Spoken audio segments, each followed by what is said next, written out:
Coming up on the very first Tomahawk Talk of the season, you're going to meet your 2026 broadcast crew. This is Devin Jarvis. I'm Cadence Kilhoff. This is Casey Kasliner. And first, we're going to take a little look at the past, the championship game last season where Bourne won it all. But more importantly, we're going to talk about today's game happening in just 30 minutes. This is the Tomahawk Talk, and it starts right now.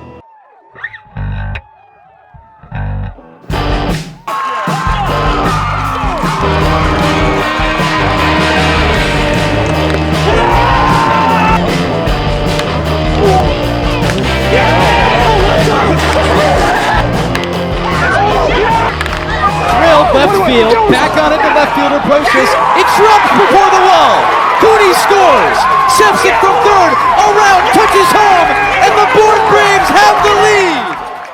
The summer sun has rolled in here on Cape Cod, but so have some of the best baseball players in the nation. The Bourne Braves take on the Chatham Anglers in the home opener today. These are the play-by-play broadcasters for Bourne: Devin Jarvis, Casey Kasliner. I'm Cadence Kilhoff. And Devin, there are a lot of returners coming back, you being one of them, but let's talk a little bit about the players coming back. Great to be back here once again with the Bourne Braves, a championship in 2025, possibly another one here. I hope you guys get rings as well at the end of this season. But nevertheless, you bring back 9 players on opening day who are former Braves. That's huge for continuity. That's huge to get a jump start of success that we have not seen in recent years with the Bourne Braves under Scott Landers. They may be great in August, but they actually have a losing record in the month of June. So important to get started quickly. Get your feet under you fast and understand that while you can find success in August, bringing these guys back early is huge. Riker Waite, Dom Morrow, as well as a lot of players to this team. You have Reese Bowie starting today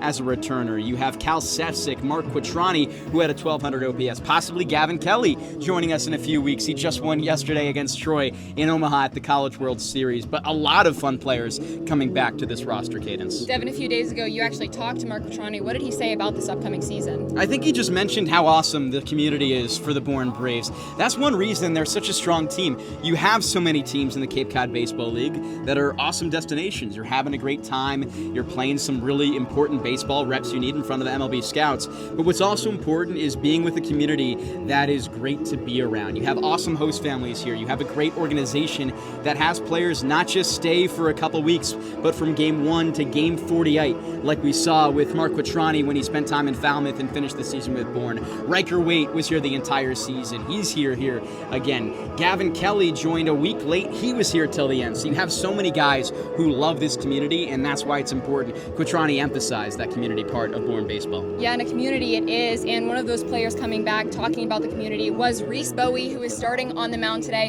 a left-handed pitcher from Wake Forest. Casey, what are we going to see from Reese today? Yeah, you're going to hear about a 6-pitch mix from Reese Bowie, 3 fastballs, 3 breaking balls. We talked to him this week. He said pitching nearly 40 innings for the first time at Wake Forest was a game changer for him. Now he comes back to Bourne, where he only pitched 1 time last season for the Braves, but a memorable start. You remember it, Devin. Only 1 start for him. He strikes out 11 batters in 5 innings, doesn't give up a single hit, and that win for Bourne clinched him a playoff spot. He drove all the way from Rhode Island the day before to make that start. It was a meaningful one for him. Now he's back, trying to get Bourne off on the right foot before the season fully begins. And that is going to be a player to watch today. Guys, I got one more question for you before we hop into our highs. What's a player on the lookout in today's game? I like Mikey Ryan. I'm hoping he gets a start today. 1050 OPS with NC State. He's been very solid, not amazing when it comes to these Woodbat Summer Leagues. He was just recently in the Northwoods, but if we can see him take a jump, just like he did at NC State with the Wolfpack this past season, it'll be a very fun player for the Bourne Braves to have all year long. I'm looking at Lee Ellis. He's a middle infielder from Ohio State. He's known as an athlete. He actually played basketball up to the age of 12, switched to baseball full time, and it's paid off for him at Ohio State, where last season he had over an 800 OPS for the Buckeyes. Yeah, and I feel like I got to go. We already talked about it, but Mark Quattrani. Oh, yeah. But before we get into any more, we need to take a look into the past and look at the highs from the championship game. This game was for all the marbles. The Bravos up 1-0 in the series, and Braves hitter Braden Holcomb made the first move with a quick RBI single to put Bourne up 1 to start the game. But in response, YD did a really good job of putting runners in scoring position, which paid off when a ground out put the Red Sox on the board for the first time this game. And it didn't stop there. right afterwards. There was a single, and it scored a runner for their first and only lead of the game. But that's when the Braves stepped on the gas. It was hard to stop a team that continuously found ways to get on base. And then you add Gavin Kelly to the mix, and it seems pretty much impossible.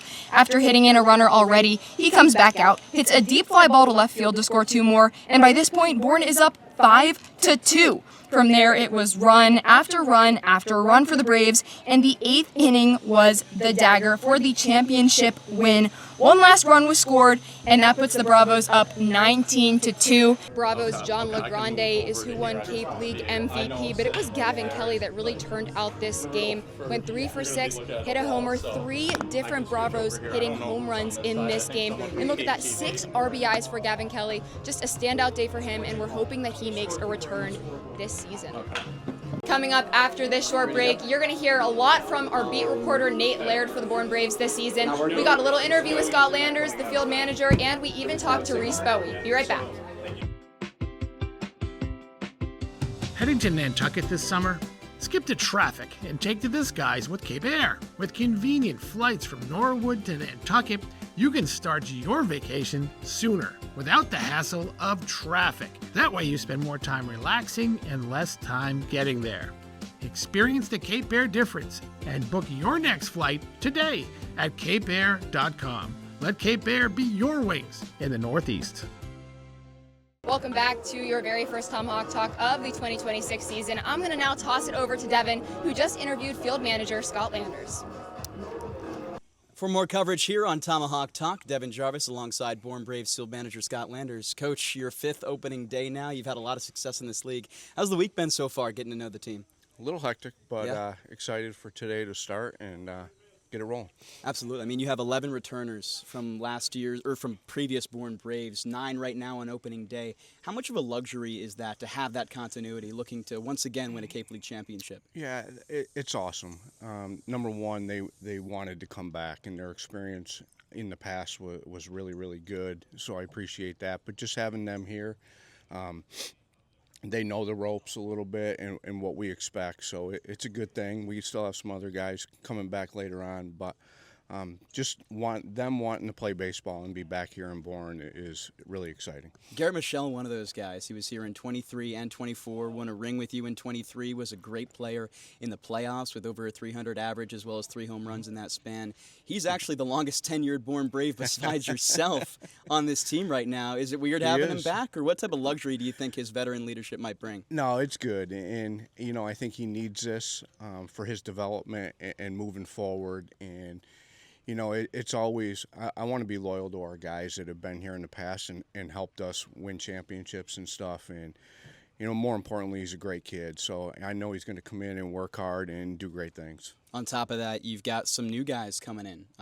Who surprised you so far, or maybe just impressed you with what they've shown in the first week, whether it be in the bullpen or in the batting cage? A lot of them have talent, Yeah. It's been a hectic week, so it hasn't been, that type of situation and really evaluating them. But I think we have a lot of talent in here right now and going forward with the guys coming in. So, again, I'm excited for a new season and hopefully at the end of the road there's a championship that comes with it. Coaching staff as well, you bring back Jeff Lemoncelli as well as Ed Blankmeyer. How important were those two to bring back when you also had some turnover on the coaching staff besides them? Yeah, the young guys are probably always going to turn over because it's a time for them to get their feet wet and get their career started. But having Blanks, as my right-hand man kind of all year with the roster and going through that, and Lem, they've been through the ringer. Lem got his feet wet last year, but they're baseball guys, and they love it, and that's all I can ask for. A lot of it is, who you're around in the summer, which makes or breaks it, and whether it's the guys that are in here performing or in listening, getting better, or it's the coaches. And, I've surrounded myself with good guys, good baseball guys, good people. And Reese Bowie, he gets the start today for you guys. He had 1 start last year. What about his experience in Bourne last year made you want to bring him back, and what are you expecting today? Hopefully a shutout. Yeah, right, just like he did last time. He's going to be going to USA in a couple weeks, so, we have to get him going, and he's ultra talented. He's got to be in the zone early, and we'll just get him to his pitch count, and hopefully it's good. But I expect big things. He had a good year at Wake, and obviously he has the honor of representing the USA with the team. So, I just want him to get out there and perform. He's always a bulldog. He wants to pitch, so I'm excited. Well, Coach, thank you for your time. Good luck today. Thank you. Appreciate it. Devin, thanks so much. I'm interested to see what Landers has to say to me in our mid-game interview today later this game. But right now, I am here with Bourne Braves beat reporter Nate Laird. Nate, how are we doing? Great to be here. How are you doing? I'm great. Pretty excited for this game. Now, we talked about starting pitcher Reese Bowie earlier on in the show. I want you to give me a name of another pitcher that you're looking at. May not be here right now, but looking at for this upcoming season. One guy that's not here right now, but will be a force when he gets here, is Miles Upchurch. In his true freshman season at Alabama, he had 15 starts, was named their Sunday starter, and was named first team All-American freshman this year.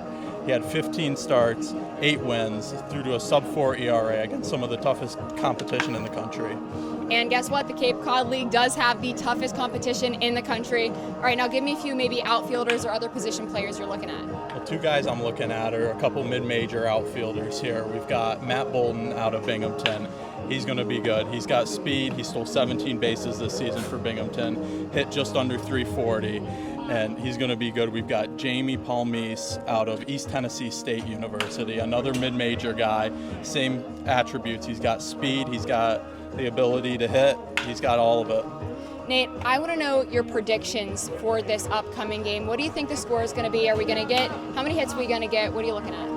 I'm looking at a 9-5 win for the Bravos to open the season. Reigning champs, got to get it going again this season. You got to stay positive because we're on the team. Yeah, I know we've had a slow start in June in previous years, but I'm expecting them to get it going early this year. Yeah, Landers is known as a second half of the season coach. The Bravos have made it to the championship game the past 5 years, have 4 rings already, looking for their 5th this upcoming season. Nate, what do you think? Are we going to get any doubles, any triples?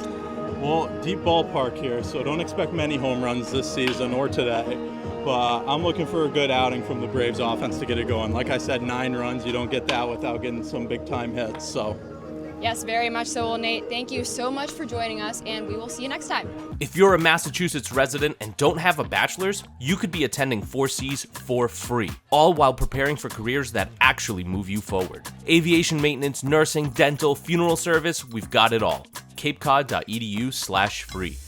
If you can dream it, if you can cruise in it, if you can summer in it, fish from it, or take it for a day at the beach, we can protect it. The Baldwin Group. Protecting the possible. Reader's Hardwood Supply is a candy store for wood, whether you're a professional or an amateur. Reader's Hardwood Supply carries over 70 species of both domestic and imported lumber from around the world, displayed in over 300 self-serve bins for your selection. So for your next project, make it your masterpiece with stock from Reader's Hardwood Supply. The woods of the world are here at Reader's Hardwood Supply.